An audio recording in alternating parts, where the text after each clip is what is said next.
In a shocking move that's sending ripples through the financial world, the Consumer Financial Protection Bureau has just been effectively shut down. This isn't just another government agency, it's your watchdog against predatory lending, unfair banking practices, and financial scams. Let me break down what's happening and why it matters to every American's wallet. Russell Vought, the acting director, dropped a bombshell email on Saturday night that's essentially pulled the plug on the agency's core functions. Imagine a police force being told to stop patrolling the streets. That's basically what's happening in the financial world right now. All supervision and examination activities have been ordered to cease immediately.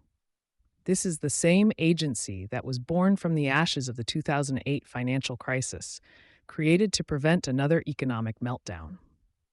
It was Elizabeth Warren's brainchild, designed to be your financial guardian angel. Since 2011, they've returned over $17 billion to consumers who were wronged by financial institutions. Think about that. $17 billion back in the pockets of everyday Americans. But here's where it gets interesting. Vought claims the agency doesn't need its next round of funding because it's not reasonably necessary to carry out its duties. This comes at a time when financial scams are at an all-time high, and digital banking has made consumers more vulnerable than ever to sophisticated fraud schemes. The implications are staggering. Without the CFPB's oversight, who's watching the banks? Who's making sure your credit card company isn't hitting you with hidden fees? Who's protecting your elderly parents from predatory lenders? The agency handles about 25,000 consumer complaints every month. That's 25,000 Americans who might now have nowhere to turn. Senator Warren didn't mince words, saying Vought is essentially giving big banks and corporations a green light to scam families.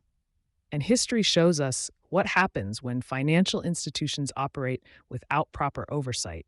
Just look at the 2008 crisis that cost millions of Americans their homes and life savings. This move isn't just about bureaucratic reshuffling, it's about the fundamental protection of American consumers in an increasingly complex financial world.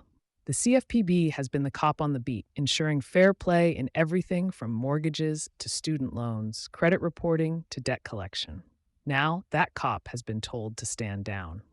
The timing couldn't be more critical. With inflation concerns, rising interest rates, and increasing financial technology complexity, Americans need protection now more than ever. This shutdown effectively removes the safety net that millions have relied on for over a decade.